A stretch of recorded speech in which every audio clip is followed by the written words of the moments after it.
بسم الله الرحمن الرحیم. محترم و وطنوالو ورونو خويندو دوستانو محترم لودین صاحب، السلام علیکم ورحمة الله وبرکاته. بسم الله الرحمن الرحیم وعلیکم السلام ورحمت الله وبرکاتو. درانه صاحب تاسو ته بیا هم سلامونه او له دې لارې ټولو وطنوالو ته خپل سلامونه او نیکې هیلې په ښو شېبو کې وړاندې کوم. هیله ده چې روغ او جوړ اوسئ. مننه. دوستای محترم و هموطنای عزیز، بعد از تقدیم سلام به این پروگرام امروزی شما را خوش آمدید میگم.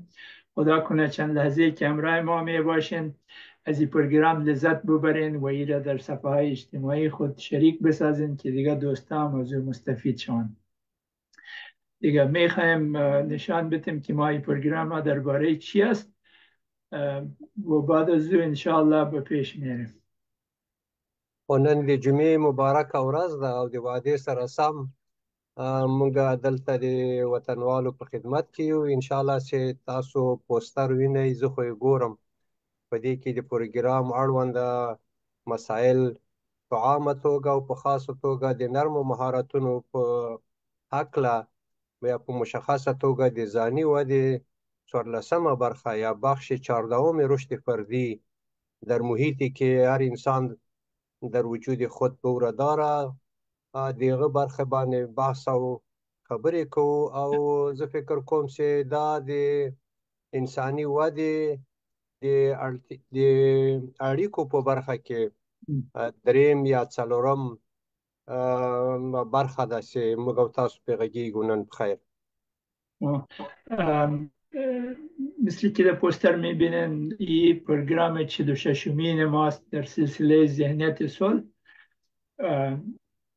در افغانستان و در جامعه افغانی در هر کنج دنیا که باشن. در برزو ما این مهارت ها را تقدیم میکنیم برای دوستا که او را مطالعه کنن و اگر برشان مفید واقع میشه از او استفاده بکنن. بخانه غواړم دغه پوسټر بلري کو اصل پروګرام ته بلار شو.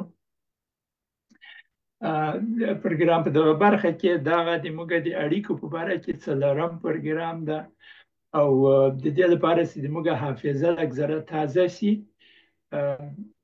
ځینې سلایډونه به راواچوو چې هغه یوه ښه مقدمه د پروګرام لپاره جوړه شي.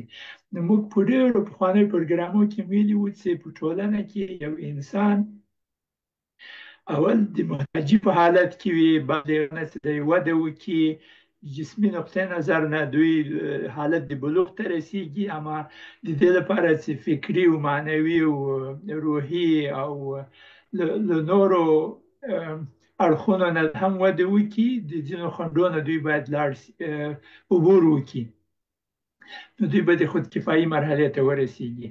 او بعد له هغه نه ځینې نور خنډونه په لار کې موجود دي چې د هغو نه باید تیر شي چې دوی هغه عالي ساحې ته چې هغه د فلاح او سلام دوره هغه ته ورسیږي. نو موږ په پخوانیو پروګرامو کې دا ویلي وو چې یو انسان وکولی شي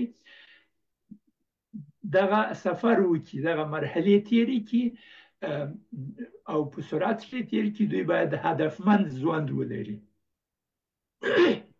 درانه صاحب هر ځل چې دغه کلیدي سلاید رامخته کیږي د ما ذهن کې یو کله کله نوی شی یا یو نوې مفکوره رامنځته کیږي. نو دا د ژوند سفر د یو مکتب یا مدرسې حیثیت لري.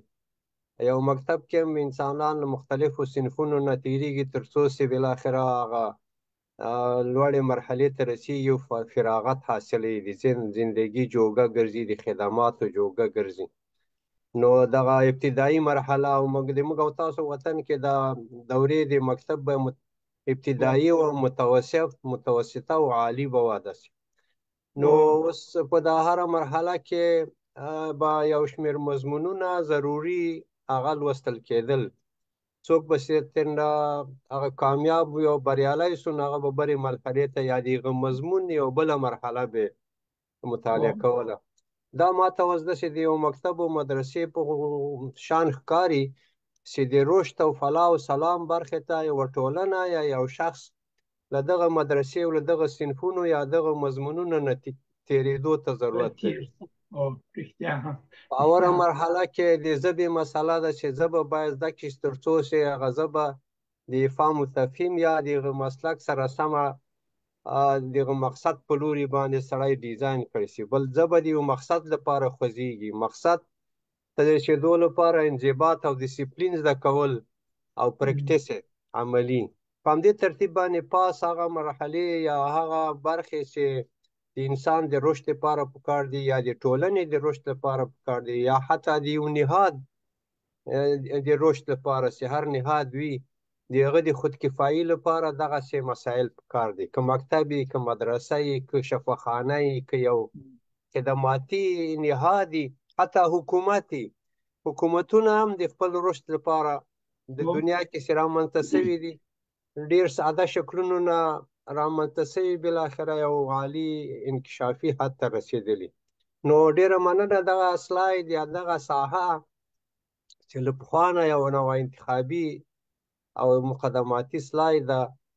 زه غواړم چې زموږ وطنوال هم د دغه اول ساده سلاید یا دغه رهنما نقشې نه د خپل د ژوند لپاره ښه ګټه واخلي. په هره طریقه یې چې کولی شي دوی ځان ته وکولی شي چې خپل وضعیت سره سمې موډیفیکیشن کړي یا یې ورنه ښه ګټه واخلي، تعدیل پکې راولي د ځان لپاره.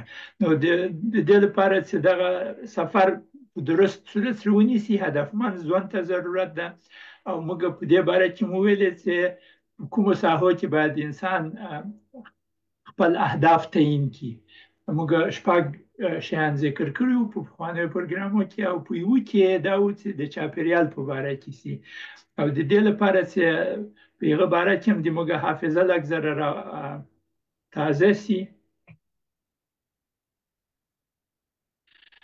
دغه سلاید بم لږ ذره پرې وغږېږو، او دا ده چې د موږ ټول هغه پیامد او حاصل او د موږ شتون، د موږ موجودیت او د موږ کړنې او د موږ رفتار او کردار، دا ټول چې دي له دغو دریو شیانو نه پیدا کیږي چې هغه محیط او چاپیریال ده، تربیه او روزنه ده، او د ژوند تجربه ده. دا درې شیان د موږ باور او عقیدې تعینوي، د موږ باورونه او د ژوند نقشه راته تعینوي. د هغو نه د موږ افکار او پندار پیدا کیږي، هغه د موږ احساسات او عاطفې او هیجانونه تر نفوذ لاندې راولي، تاثیر لاندې راولي، او د موږ ټول رفتار او هغه عمل چې موږ کوو د موږ د احساساتو له تاثیر لاندې کوو، او هغه نتیجه بیرته راځي، یوه تجربه د ژوند کیږي. نو دغه یوه د زنځیر یوه څو حلقې دي چې یو د بل سره داسې تړلي دي. او مهم شی همدغه ده چې اوس موږ غواړو د اهداف په باره کې دغه د چاپیریال په باره کې وغږېږو. دغه سلاید هم درانه صاحب که ستا خوښه یي زه به په یو بل دید باندې وګورم، ساده ډول باندې. هر انسان په چاپیریال کې ژوند کوي، یا هر نهاد یا هر ځای په خلا کې نه ده، بلکې په چاپیریال سره زندگی کې له چاپیریال سره روابط او اړیکې لري. دغه اړیکې که په ډېره خاصه توګه باندې مطرح کړو، یو ژوندي موجود، یو نهاد، د یو خدماتي ادارې، د یو مکتب چې چاپیریال نه د انپوټ یا یو تعداد شیان چاپیریال نه اخلي، بیا هلته په داخل د دننه نهاد کې هغه پروسس کیږي او بالاخره حاصل او نتیجه بیرته هغه چاپیریال ته حواله کیږي. که هغه یو انسان هم وي، د انسان وجود دننه له د باندې چاپیریال نه مختلف شیان چې تاسو دلته ډېر ښه شکل باندې اجرا کړي چې هغه تربیتي مسایل دي، روزنه ده او تجربه چې خپله یو انسان تجربه کوي، دننه د انسان په فکر او احساساتو روابطو کې هغه پروسس کیږي او د همغه چاپیریال سره سم دوی په عمل او اقدام لاس پورې کوي او هغه حاصل د چاپیریال برخه ګرځي. نو موږ په هغه چاپیریالونو کې چې ژوند کوو، هغه ترکیبي شیان، هغه تعاملات، عادتونه یا رفتارونه یا کلتور یا د تربیتي یا روزنیز وضعیت حالت د همدغه پروسس یا د دغه عملیاتو نتیجه ده تقریبا. او دا دا یو سفر ده که داسې ورته وګورو له دغه اول صندوق نه چې راښي طرف ته یې ویني له دې نه شروع کېږي باورونو ته ورځو موږ خپل باورونه او عقیدې بیا له هغه نه افکارو ته بیا له هغه نه احساساتو او عاطفو ته بیا یو عمل کوو د هغه نتیجه او نتیجه بیرته راځي دا هم یو سفر ده په یو رقم باندې او تقریبا دا د ټول ژوند کې تقریبا همدغه عملیه چالانده ده له محیط نه او موږ او تاسو متاثر کیږو که هغه د مرحله دي که بل سلاید سره مقایسه کوي سړی نو له محیط نه یو ماشوم چې دنیا ته راځي د دې باندې نوي محیط نه اغېزمن کیږي پلار او مور او محیط او هغه آب و هوا هغه حالات د ده په وجود د ده په دماغ باندې هغه نمونې چې دی ګوري تجربه کوي د هغه په ذهن کې ځای په ځای کیږي او د هغو سره سم بیا د مختلفو عواملو مقابل کې دوی هغه اعمال یا کړنې ترسره کوي نو هغه حاصل ورکوي. نو تقریبا دا یو ډیر ساده او اسانه توګه باندې د انسان د زندگی د رشد سفر هغه جریان ښیي. په هر حالت کې چې محیط کې چیرې بدلونونه راځي بیا هم هغه بدلونونه د انسان په فکرونو احساساتو باورونو باندې اثر اچوي. کله کله موږ تاسو وایو چې 50 کاله په افغانستان کې دا مختلف شرایط چې راغلي او دا په محیط کې پیښ شوي او هغه د هغه نسل چې په هغه دوره کې ده د هغه په افکارو په پندارو په هیجانو په احساساتو باندې اثر کوي. دغه اوسنی وضعیت کې موږ چې څنګه یو د بل سره ارتباطات او اړیکې لرو او دغه پیامد ده او پایله ده دا خپله دغه پایله بیرته دغه محیط باندې اثر کوي. که موږ د موږ او تاسو د پروګرام اصلي هدف دا ده چې دغه دننه هغه څلور دایرې چې دي دغه کې بدلون راسي دا ذهنیت بدل شي ترڅو حاصلو نتایج په مثبته توګه باندې دغه محیط بدلون سبب شي او سوله او امن قایم شي او دوامدار شي. لودین ما یک چی از یک زاویه دیگه میخوام رو تشریح کنم و ایست که پیامد و حاصل اعمال ما فکر کنی که یک درخت سوی میوهش است واقعا این میوه است و این محیط و تربیه و تجربه که است این ریشه هم درخت است. این اگر میوه خوب نباشه ما در مابین سر شاخه و برگ و چیزا کار کردن نمیتونیم. ما باید بریم در ریشه درخت چی کرده میتونیم که در روجه که برشان آب درست برش برسه و خاک درست داشته باشه و پارو چیزای دیگر که برش ضرورت است برش برسه بالاخره میوه به شکل درست و صحیح خود میاد. راستی هم واقعا دغه اساس باندې د دې لپاره چې موږ اهداف تعیین کړو د خپل محیط باید ښه مطالعه کړو او په دې باندې فکر وکړو چې د محیط نه موږ څنګه د خپل اهدافو لپاره ګټه اخیستی شو. په دې اساس باندې هم موږ په تیر پروګرام کې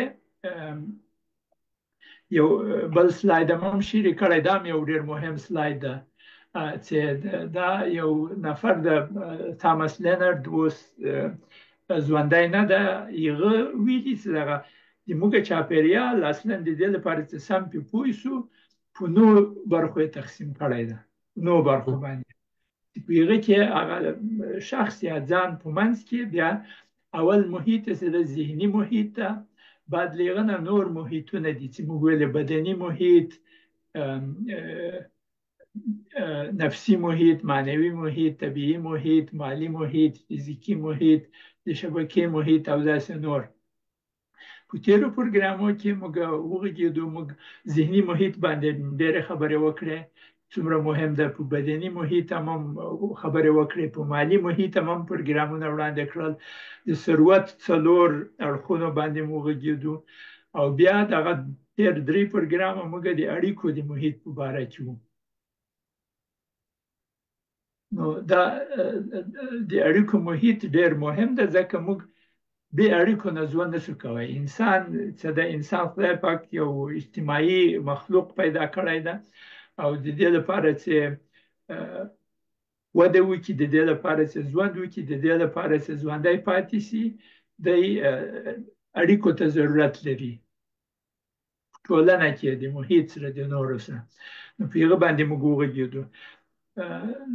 نورالدین صاحب لږ تېز لاړ شو.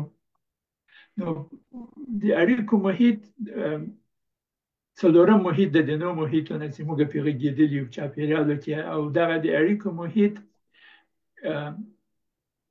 څو شیان چې موږ نورو پروګرامونو کې ویلي، او دلته فقط د دې لپاره چې د موږ حافظه تازه شي، هغه دا ده چې د انسان د ژوند کیفیت د دې د اړیکو په کیفیت پورې اړه لري، او د اړیکو کیفیت د انسان د مفاهمې او مهارتونو په کیفیت پورې اړه لري.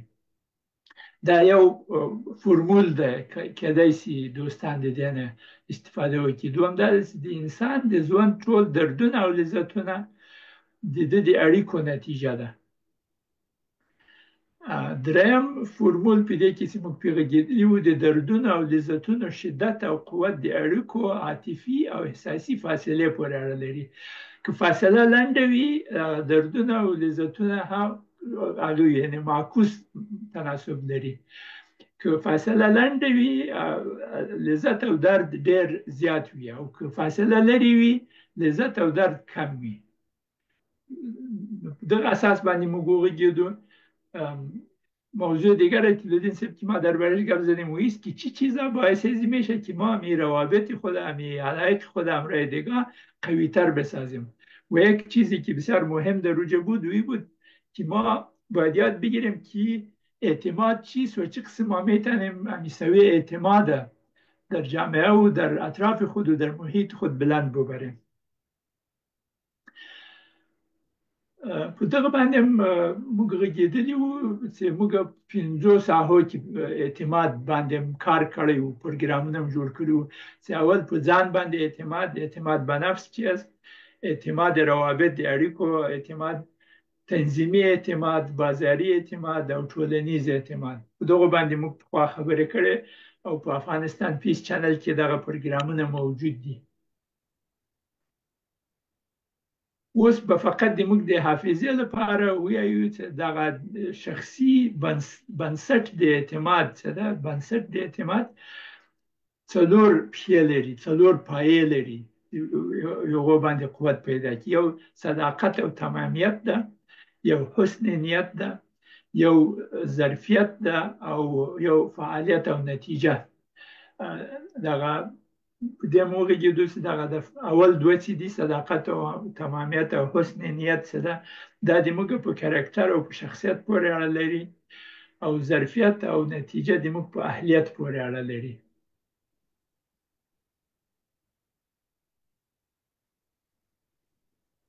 په دغه کې کوم نو واقعا دغه برخې چې د ځاني اعتماد بنسټ یا دا پایې دي، دا قابل دي چې دا رشد وکړي، تجربه سي او نتایج ارزیابي کړي. هر انسان کولی شي په هر مسلک کې قابل دي چې دا تاسو ښه خبره ده چې دا راغله چې دا تسلسل د موضوعاتو ډېر ښایسته تنظیم شوی ده، چې اعتماد له کوم ځایه پیل کیږي، او دغه په ځان باندې اعتماد هغه مخکې څلور فکتوره پکې شامل دي، چې صداقت او حسن نیت اصلا دننه شیان دي، او هغه ظرفیت او فعالیت هغه سلوکي او عملی مهارتونه دي چې څومره که دغه درې واړې وي شیان، صداقت هم وي، تمامیت او حسن نیت او ظرفیت هم وي، او فعالیت نه وي، نو نتیجه نه ده.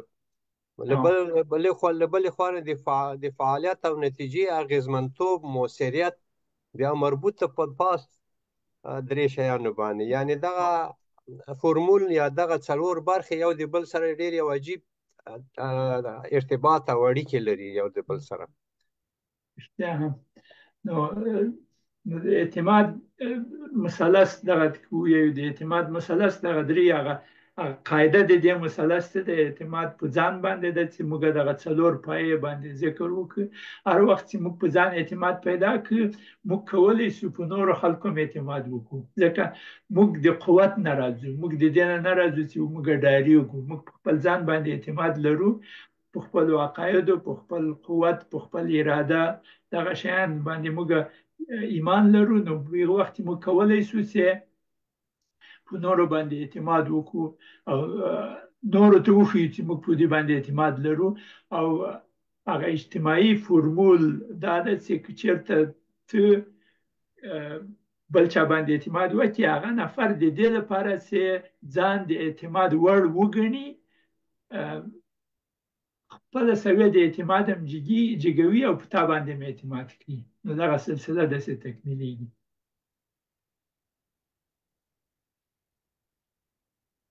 نو د په ځان باندې اعتماد که چېرې یو مثال موږ او تاسو دلته ووایو د دې لپاره چې بیا هغه رڼا سي، د دې لپاره چې نورو باندې اعتماد وکړو. مثلا په اداره کې یو مشر چې کله غواړي چې یو پلانګذاري وکړي د پروژې لپاره، د یو تبدیلي لپاره په یو نهاد کې، دا هم بیا بیرته په مغو څلورو شیانو باندې چې مخکې ذکر شو یو نوه رابطه لري ورسره، چې په ځان باندې اعتماد چې تر څو هغه صداقت او تمامیت او حسن نیت او هغه ظرفیت او تجربه دا دلته شریکیږي اصلا له نورو سره. او دغه په ځان باندې اعتماد هغه وخت کاره کیږي چې د یو کار یا د یو مشترک عمل یا د یو راهنمایي یا د یو رهبري یا مشرتوب په جریان کې له نورو سره په رابطه یا په اړیکه کې شي. دا په اړیکو کې راښکاره کیږي. دا در غیر هغه خو پټ پاتې کیږي. نو که چېرې تا یو وخت یو مثال د عملیات یا اپریشن چې په ډاکټر باندې اعتماد چې هغه متخصص دی، یو عمل یا د یو مسلې د په یو مریضي کې یا ډېر نږدې خپلوان باندې اعتماد فرق کوي د هغه موقعیت له لحاظه. مثلا په یو ډاکټر باندې په شفاخانه کې د یو خپل مریض په اړه باندې په ډاکټر باندې ډېر اعتماد کوو نسبت له دې نه چې موږ هلته یو ورور دی یا مثلا خپلوان هم ده، هغه ډاکټر نه ده، هغه څه نشي کولی ځکه چې هلته هغه مهارت او تجربه موجوده نه ده. حسن نیت کېدی شي ډېر وي، صداقت او تمامیت ډېر وي، اما هغه کار نه کوي بلکې هلته دوه نور شیان کار کوي. رښتیا هم دا ډېر ښه مثال و. ډېره مننه. نو د دې لپاره چې دا لږ زره نور هم حلاجي کړو، په تېر پروګرام کې موږ په دې باندې هم وغږېدو چې 14 مختلف شیان دي، 14 مختلف شیان دي چې موږ کولی شو له دغه لارې نه، له دغو 14 لارو نه د موږ اعتماد زیات شي، سویه د اعتماد لوړه شي. هغه دا ده چې د کلام وضاحت، د نورو سره چې موږ راکړې درکړې کوو احترام ورته وکړو، شفافیت جوړ کړو، یعنې هغه افغانستان کې یې چې شف نگو شفتالو بگو، د خپلې غلطي اصلاح که چېرته اشتباه شوي زر اصلاح شي، نورو ته وفاداري وښیي، د خپل عمل نتیجه خلکو ته وروښیي چې دا د دغه عمل ما وکړ، که چېرته اشتباه نه وي شوې نتیجه یې ورکړې، بس نتیجه یې ورکړې، او که اشتباه شوي ورته ویایي چې دغه نتیجه درسته نه ده ځکه ما هلته غلطي کړې وه، اوس مې اصلاح کړې غلطي. د ځان وده او ښه کول همیشه هره ورځ کوشش وکړي چې په یوه ساحه کې د خپل ژوند ښه والی راولي، پرمختګ راولي، خپل توقعات د نورو سره واضح کړي، د ځان محاسبه واخلي او مسؤلیت واخلي د خپلو اعمالو، د کردارو، د صورت پندار و گفتار و کردار، د درو واړو لپاره خپل مسؤلیت واخلي او د واقعیت سره مخامخ شي، یعنې د واقعیت نه ونه تښتي،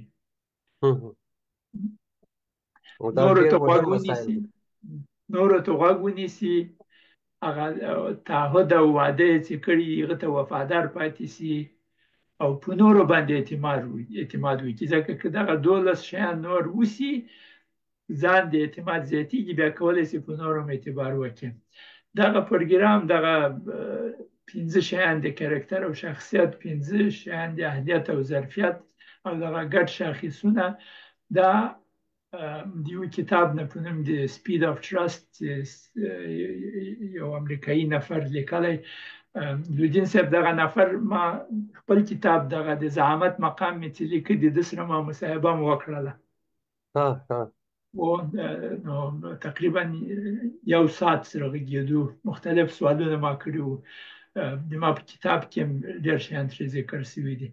نو دغه کولی شي نورالدین صاحب که څوک وغواړي چې هغه د دوی د اعتماد سویه څومره ده، دوی کولی شي دغه په یو چوکاټ کې په یو جدول کې واچوي، ویلي کی او ځینو دوستانو ته یې ورکړي چې د اعتماد پرې لري چې ما ته نمرې راکړه په دغه ساحه کې، د ما کلام څومره وضاحت لري، د ما زه څومره خلکو ته احترام ښکاره کوم، څومره شفافیت لرم، له یوې نه تر لسو نمرو پورې ورکړي.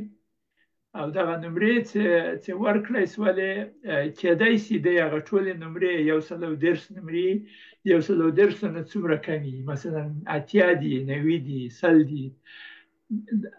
دغه د ده مستوا ده د اعتماد.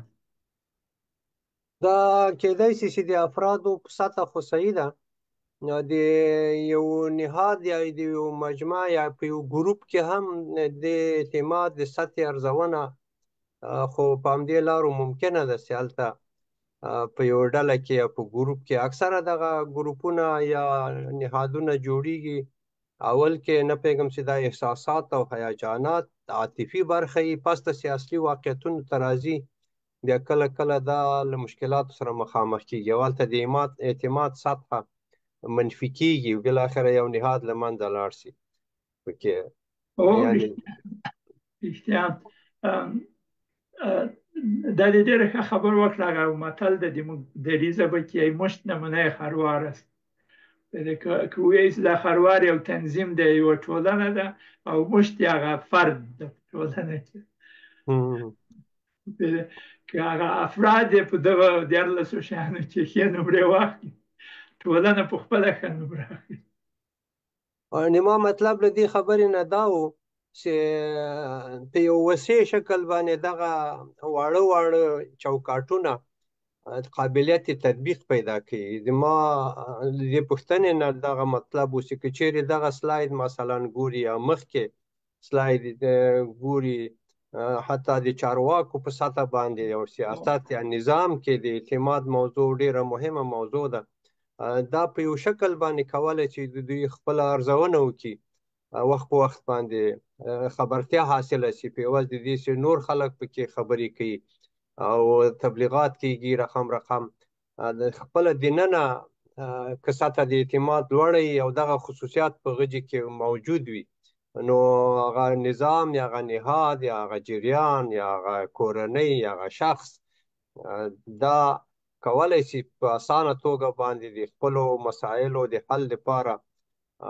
استعدادونه رامنځته کړي. یا زه داسې وایم درانی صاحب که چیرې لږ دلته دغه افغانان چې لږ تیت دي که ګډ شاخصونه رامنځته کړي او د ګډو شاخصونو دپاره مثلا یو بل ته غوږ ونیسي، اعتبار ورکول شي چې هر چېرته هر څوک چې ده په هره تجربه او تاریخچه چې راغلی، خو دا افغان دا مسلمان دا ارزښتونه دي او دې وطن ته یو بل ته وفادار شي، ګډ شاخصونه احترام یو د بل وکړي. که له هغې خوا راسو ده خواته یا له ده خوا ورسو د کلام وضاحت ورته پکار ده. دا د ما مطلب له دې نه دا و چې دا قابلیت تطبیق لري چې له دې نه ګټه واخیستل شي. ځکه د اعتماد بحران په یاد وي ستاسو، موږ تقریبا 6-8 میاشتې مخکې یو له وطنوالو نه موږ نه پوښتنه وکړه چې تاسو دغه پروګرامونه مخته بیایي، دلته اعتماد مسلې باندې خبرې وکړئ، او موږ او تاسو د 3 پروګرامه د اعتماد په اړه باندې وکړو. 6 پروګرامه. نو د اعتماد مسله تر تروسه پورې داسې نه ده چې جوړه شوې ده، یعنې دا یو موضوع ده چې د افغانانو مخکې پرته ده. که هر څوک هلته چارواکي دي د یو نظام په سطحه، که ولس ده او که دا روشن فکرانو چیز فهمان دي، دغه موضوع یو مشترکه موضوع ده. وطن هم یو مشترک ځای ده، ولس هم د موږ او تاسو مشترک ده، ټولو ته ګوري چې دا چیز فهمان او سیاست فهمان علما څه کوي د خپل وطن او د خپل ولس لپاره؟ رښتیا. نو یو دغه نفر دغه کتاب چې لیکلی سپید اف ترست د اعتماد سرعت، د دې پلار هم یو کتاب لیکلی، هغه اووه عادتونه د تاثیرګذاره خلکو، 7 habits of highly effective people، اوس په پښتو هم ترجمه شوی ده. ښه ده، ډېر ښه. پښتو هم ترجمه شوی. یو کتابتون ده، په هغې کې سته، په انټرنټ کې کتابتون ده، په هغې کې دغه کتاب خلکو اچولی ده. نو هغه کتاب، په هغې کتاب کې د دغه سټیون ام آرکوي پلار، سټیون آرکوي څه ده، هغه یایي چې اعتماد، د خلکو سره اعتماد لکه په بانک کې چې یو حساب واچوې، په بانک کې چې یو حساب واچوې، پیسې داسې زیاتې شوې هلته یې وراچوې، پیسې کې ذخیره کوې، کله کله پیسو ته ضرورت لرې بیرته یې ترې راکاږې. نو دغه اعتماد هم دغسې ده، کله زیاتېږي کله کمیږي، اما که ښه منظم سي، په ښه منظم سي، بیا نو کنټرول سړی پرې کولی شي په دې باندې. او نو راځئ دغه به دلته به وګورو چې هغه ذخیره او پس انداز کوم شیان دي چې زموږ ټولنیز اعتماد زیاتوي، او کوم شیان لکه مصرف داسې ده چې هغه اعتماد کموي.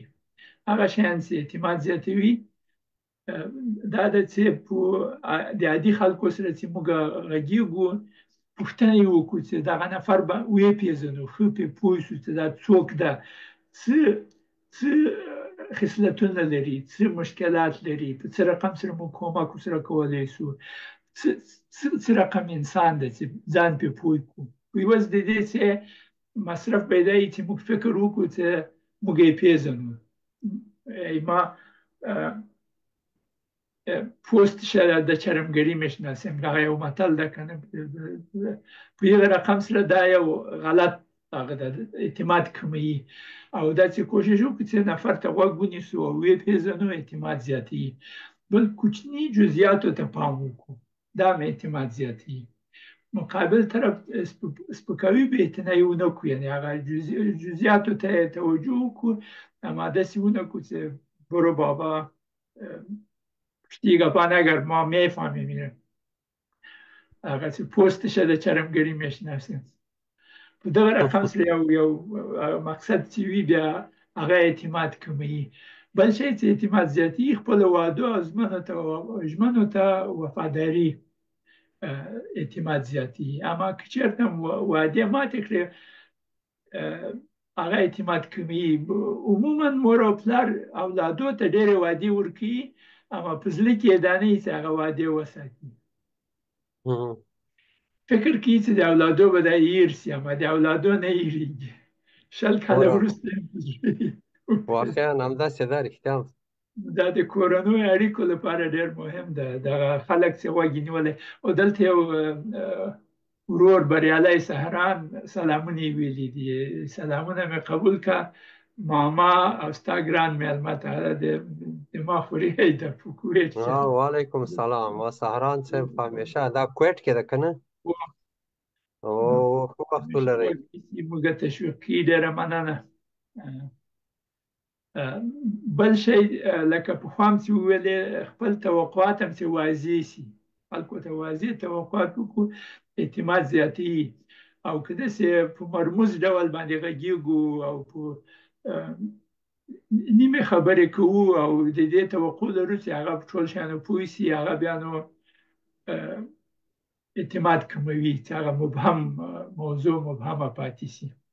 دغه شی خو په افغانستان کې بیخي زیات داسې په کنایه او په مبهم شکل باندې خلک وایي په غوږ مې وواهه. داسې نه پوهېږم تاسو اورېدلي نه یې چې اورېدلي هم دي. لودین صاحب ما ته خو په یو پروګرام کې کار کوو چې موږ به سوال وکړو، هغو به اشعار راته وویله.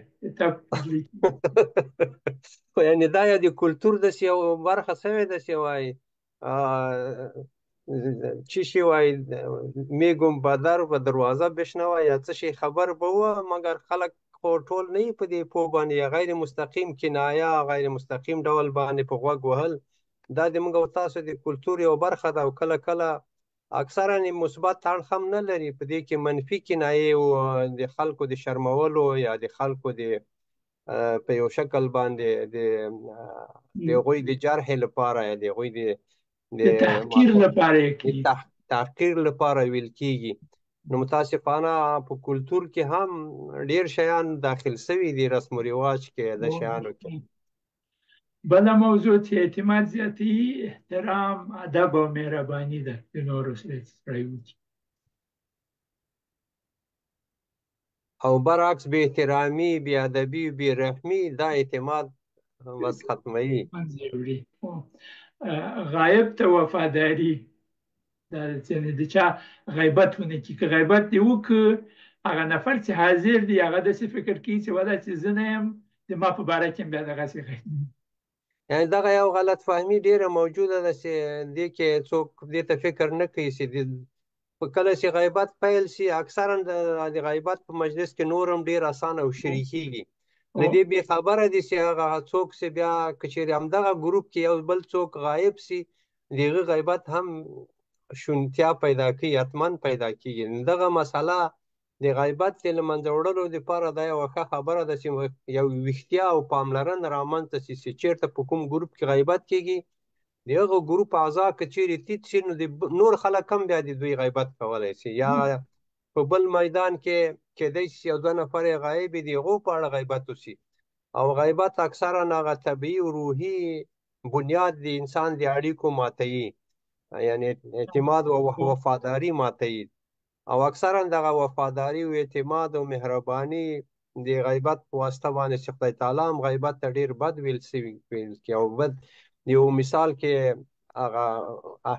هغه نوعیت دی، هغه کراهیت دی غیبت، لکه د یو ورور چې د چا له دنیا مړی د هغه غوښې خوري سره، یعنې په داسې یو شکل باندې دغسې یو کرې بد شی ده، اما ډېر معمول شوی ده او معمول ده اصلا. رښتیا خو لکه په افغانستان کې فساد چې معمول شوی ده، عادي برېښي. او غیبت هم د یو مجلس یو سم هغه ده، د مجلس د ګرمېدو د یو وسیله ده، په اصطلاح نهادینه شوی ده. دغه شیان هم نهادینه شوي دي رښتیا هم. بله موضوع چې اعتماد زیاتوي هغه دا ده چې فیډبک ورکړي. فیډبک ته نو زه په یو معادله نه لرم په پښتو په دري کې، اما دومره ویلی شم چې که چېرته هغه خپل برداشت بیرته تشریح کړي خلکو ته چې دغه موضوع نه د ما برداشت داسې ده، اما هغه په احترام، ادب او مهرباني سره یې بیرته ورته ووایي، دا اعتماد زیاتوي. او که هغه وساتې نه غږېږي په دې باره کې اعتماد کموي، ځکه وضاحت وجود نه لري، هر شی مبهم پاتې کېږي. بل شی دا ده چې مقابل طرف که چېرته د تا په نظر باندې کومه سویه اشتباه ترې سوي هغه وبخښې، او بغض او کینه او حسد ونه ساتي ورته یو په مقابل کې. نو که یوه لحظه سړی داسې دغه دوه برخې ټولو ترازو کې په خپلو ټولنه کې یا د خپل ځان سره، ځکه دا لکه یوه آینه غوندې ده چې دوه برخې لري، خپله انسان هم ځان پکې تللی شي چې ودرېږي چې ښه څومره موږ په دغو شیانو باندې برابر یو، په کوم کې څومره نمرې وړو. تاسو مخکې هلته د نور بل ګروپ کې د نمرو مسله دا هم نمرې ورکوئ چې هم ځان ته هم یو مجلس ته چې په غږې کې یو جلسه کېږي چې هلته د اعتماد ذخیره څومره راځي یو ګروپ ته او مصرف یې څومره هلته اعتماد ماتېږي او لرې کېږي له یو نظریاتي حالت نه. بله موضوع دا ده چې چېرته اشتباه د انسان نه شوي معذرت وغواړي، بښنه وغواړي او د غرور او کبر نه لرې اوسي.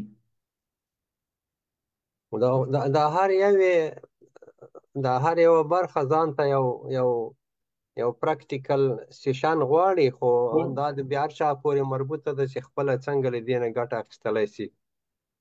دا زه داسې فکر کوم چې داسې په کومو ځایو کې که چېرې له دې نه ګټه واخیستل شي، هغه ځایونه چې د ټولنې د اصلاح دپاره یا مثلا د خپلو ځانونو د اصلاح لپاره هغه نهادونو کې دغه مسایل قابل دي چې هلته د یو تربیتي روزنیز کورس او یا ورکشاپ چې لږ زر کم وخت کې ډیر خلک ګټه ترنه واخیستل شي.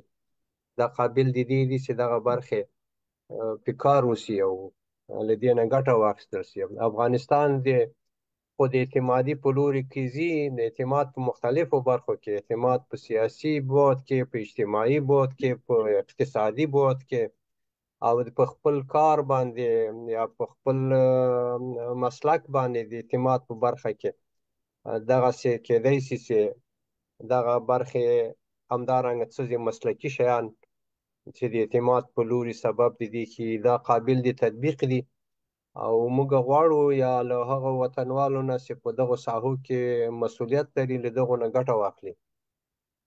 نو رښتیا نو سهران صاحب دلته یو نظر ورکړی، هغه د ما په نظر دروغ هم ډېر اعتبار خرابوي. او موږ دلته د دروغ نوم نه دی ذکر کړی، اما په غیر مستقیم په هر جي کې چې دا کار وشي چې نفر ونه پیژنو، موږ د ځان سره صداقت نه لرو. یعنې وپوهېدې که موږ کوچني جزئیاتو ته پام ونه کړو، د مقابل طرف سپکاوي وکړو، له یو حقیقت نه لرې ګرځو. والا دا دراني صاحب دا خبره قابل دي ده، ځکه چې دا ډېر وضاحت باندې دا شی اعتماد ماتي چاته څوک معلومه شي چې دی دروغ ویلي او صادق نه و، په هغه باندې بیا اعتماد څوک نه کوي. هغه د شپون کنه چې لیو راغی او کنه دغسې قصه کېږي، بیا خلک پرې باور نه کوي. ډېره مننه سهران صاحب چې ډېر ښه شی دې وکړي، امکان لري دا به ور علاوه کړو دغه لیست کې. دلته د لاندې یوه خانه خالي م ده، فکر کوم دا د سهران صاحب برخه وه. دا باید ووایو چې دا د دغه نفر چې دغه لیست جوړ کړی سټیفن کوي، دا د هغه نه ده، دا بریاني سهران علاوه ده. خیر ویسي. نو بل موضوع عزالدین صاحب چې موږ په دې باندې خبره کړې وه چې کوم نور اړخونه اړیکې قوي کوي او ښه کوي او د انسان د ودې لپاره ګټه رسوي، هغه دا ده چې موږ د فهم او تفهیم مهارتونه زده کړو. او په هغه باره کې موږ پخوا پروګرامونه لرل او په هغه کې موږ ویلي وو چې درې مهم شیان دي د فهم او تفهیم په باره کې، چې که دغه درې شیان خلک زده کړي، دوی کولی شي په هر قسم مشکلات د تفاهم او د محاورې او د ډایالوګ له لارې نه حل کړي. اول دا و چې موږ دغه قانونه د مفاهمې باندې ځان پوه کړو، آګاهي پیدا کړو چې دا څه شي دي، څه رقم ده. بل هغه شپږ ایګویي حالتونه چې د هغه نه هغه د موږ په بدن کې وجود لري او موږ د یو حالت نه همیشه غږیږو یا د بل حالت نه د مختلفو موضوعاتو کې په هغه باندې ځان پوه کړو.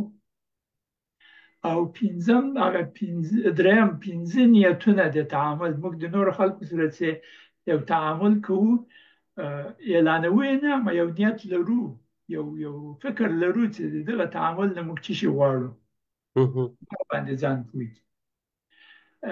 نو دلته موږ خلاصه یادوو، په دغه کې موږ شپږ پروګرامونه وړاندې کړي دي او زه غواړم چې هغه دلته ووایم چې د افغانستان پیس چینل له 8م پروګرام نه تر 15م پروګرام پورې موږ د دغه درو شیانو په باره کې غږېدلي یو. نو کېدای شي دوستان لاړ شي افغانستان پیس چینل یوټیوب ته لاړ شي، هغه دغه پروګرامونه هلته تیار لیست ده، دغه پروګرامونو ته لاړ شي، په جزئیاتو د دغو درو شیانو باندې ځان پوه کړي. بیا هم په خلاصه ډول به یې دلته ووایو چې دغه قوانین د مفاهمې قوانین، دغه قانونه دي چې اول د حالت او وضعیت قانون ده، د حضور قانون ده، د فرضیاتو قانون ده، د مکان او ظرفیت قانون ده، د عاطفي او احساسي پوهې قانون ده، د تقدیر او ستاینې قانون ده، او د حقیقت قانون ده.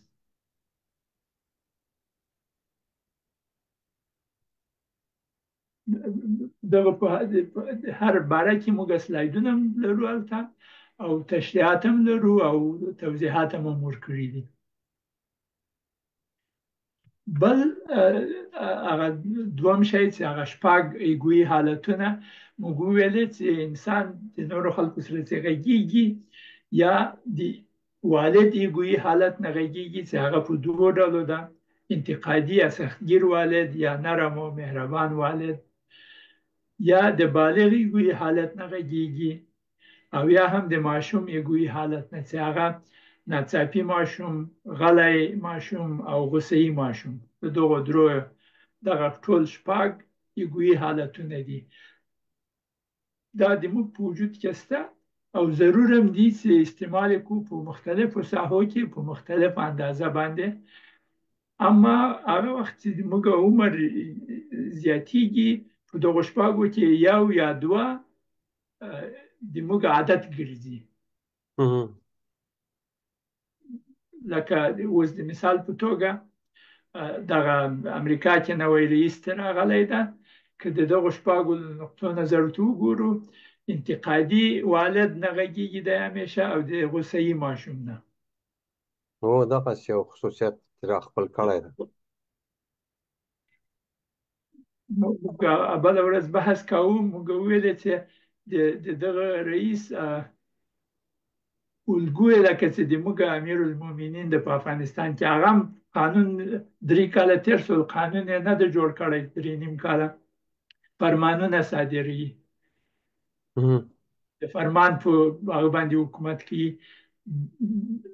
ټرمپ هم قانون یې تر پښو لاندې کړی، هره ورځ فرمانونه لیکي، executive order. د هم په وفاداري باندې هغه کوي چې خلک قانون چې ونه ګرځي، د ما څومره وفاداري کوي، د ما څومره صفت کوي.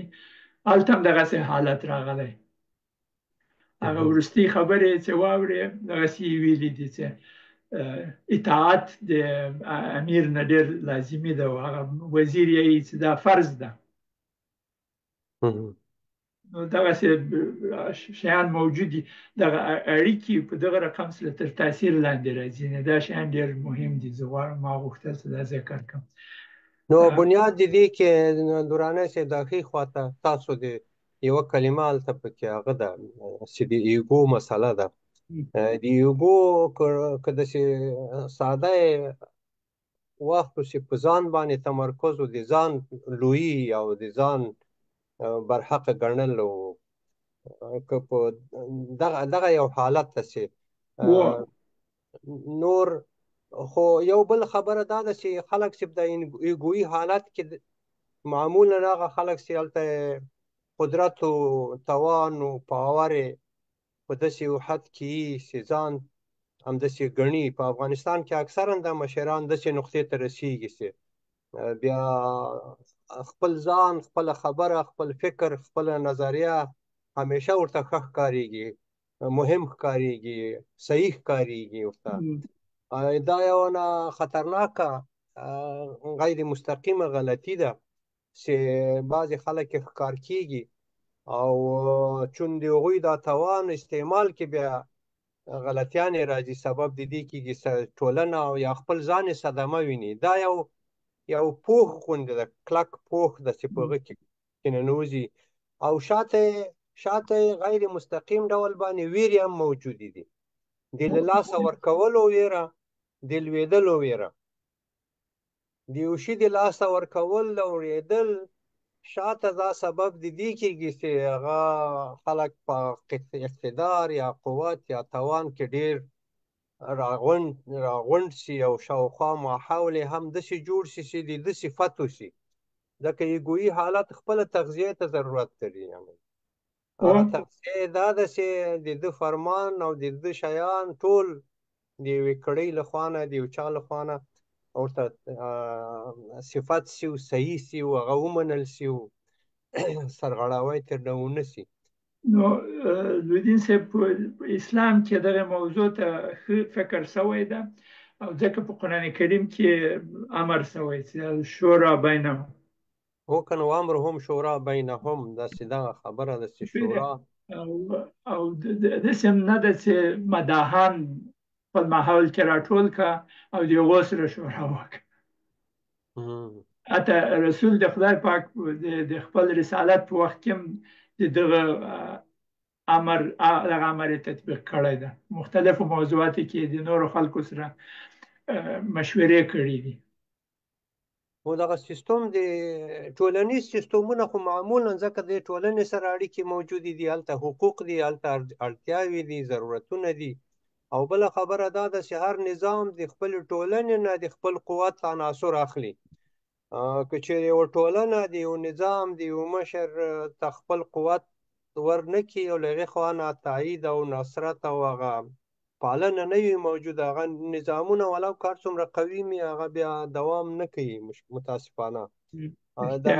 د کلک موقف نظامونه په دنیا کې معمولا له بدو ماتو سره مخامخ کیږي. له دې کبله د اسلام مبارک دین په اعتدال او په عدالت او په انصاف او په خدمت گزاري باندې ولاړ ده، چې د نورو خدمت څنګه وشي، د هغوی ضرورتونو ته څنګه رسیدګي وشي، او استعدادونه چې د انسان لویه سرمایه ده هغه په ولس کې څنګه وده وکړي ترڅو د امانت وروسته، ځکه انسان په دې باور ده چې انسان مریضیږي، وضعیت خرابیږي، مړ کیږي، نو هغوی داسې یو خط جوړوي چې راتلونکي نسلونه د یو سیستم په نتیجه کې ژوند وکړي، نه چې هر وار لکه افغانستان کې چې یو چپه کیږي او بیا بل منځ ته راځي، ډېر په ناوړه حالات یا ټولنه له ډېرو دردونو سره مخامخ کیږي، خپل هغه ګروپونه او ډلې له ډېرو مشکلاتو سره مخامخ کیږي. د افغانستان ژوندی تاریخ ده چې هغه بعضې خلک چې خصوصا د داود خان نه راوروسته څومره خلک له زیان سره مخامخ شو، مشران په بد ډول باندې له منځه لاړل، صرف نظر له دې نه چې موږ نوم کېږدو چې څوک څنګه وو، اما وضعیت تاریخي هغه وضعیت له منځه تللو یې د هویت د ختمېدو خرابېدو ډېره روښانه تاریخچه موجوده ده. لودین صاحب یو دوه سلاید نور پاتې دي، دغه پروګرام به زه خلاص کړو، ساعت هم پوره کیږي. نو بل موضوع دغه د تفاهم او مفاهمې په لاره کې دغه درې پنځه نیتونه دي، او پنځه نیتونه دا دي چې انسان د نورو سره تعامل کوي تنها په دې فکر کې چې د ما ګټه څه شي ده، دا یو حالت ده د ما ګټه. بل دا چې زه غواړم ځان ته مې ګټه ورسیږي بل نفر ته تاوان ورسیږي، دا بل حالت د تعامل ده. درېیم کله کله ځان ته تاوان رسیږي مقصد بل نفر فکر وکړي چې هغه ته ګټه ورسېدله. بل دا ده چې کله کله دومره قهر او غوسه موجوده وي چې فرق نه کوي که ما ته ضرر ورسیږي، اما مهم دا ده چې بل نفر ته څومره ضرر رسیږي، تاوان رسیږي. ګمان کوم دغه به زموږ په کلتور کې هم دا ډېر زیات وي، دغه به نهادینه شوی تاوان و دا خو دا معمولا دواړه طرفونه تاوان کوي اکثرا، او هغه یوازینی حالت چې هغه دوامدار وي سستینبل په انګلیسي ورته وایي، هغه دا ده چې له داسې یو نیت نه موږ د تعامل لپاره حاضر شو چې هم د ما ګټه پکې وي هم د بل طرف ګټه پکې وي. یرید اصلاح یعنی د اصلاح او د جوړې طرفونو په دواړو طرفونو لپاره د اصلاح او د جوړې او د ګټې تصور موجود دی.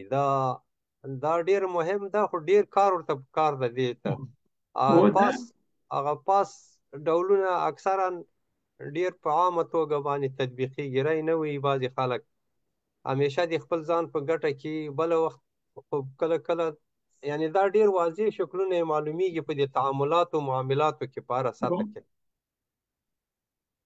دا دلته داسې ساده برېښامات چې په ټولنه کې وګورې د هر یو لاندې یو کان ده.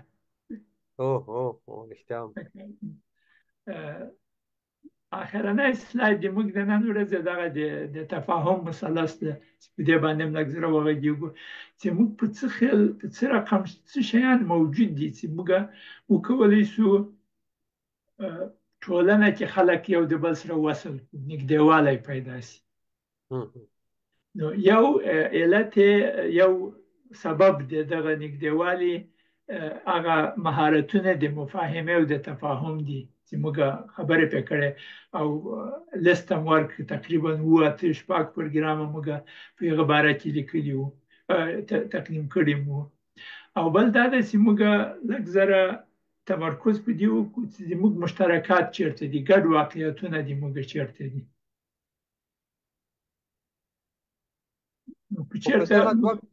دغه دوه خبرو چې ګډ واقعیتونو باندې مفاهمه وکړو که پیل د خبرو داسې چې په ګډو واقعیتونو باندې مفاهمه وشي نو څومره چې موږ دې کې مخته ځو نږدېوالی رامنځته کېږي نو په دې لحاظ باندې دا مرکزي یا قاعدوي برخه ده چې مفاهمه او ګډ واقعیت دا یو ډېر مهم فورمول ده ټولنه کې استعمال سي او خلک پې پوه سي دغه چیز فهمان که په دې باندې پوه سي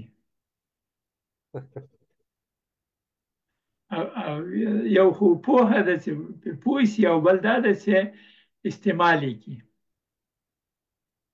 خبره دا ده چې هر شی چې په عمل سره تطبیق سي او هغه د راکړې ورکړې په تعاملات خو د مفاهمه او د ګډو واقعیتونو کې اکثرا دا راکړه ورکړه غیر مستقیم اثر لري نو که چیرې معیار یې ګډ واقعیتونه او ګډې ګټې دا او بل دا د مفاهمې اصول په نظر کې ونیول شي متاسفانه اکثرا د مفاهمې اصول هسې نه تطبیقېږي ځکه اکثرا غلبه یا د مفاهمې په اصل کې د خبرو منځ کې ایګو مداخله کوي او د هغه سبب د دې کېږي چې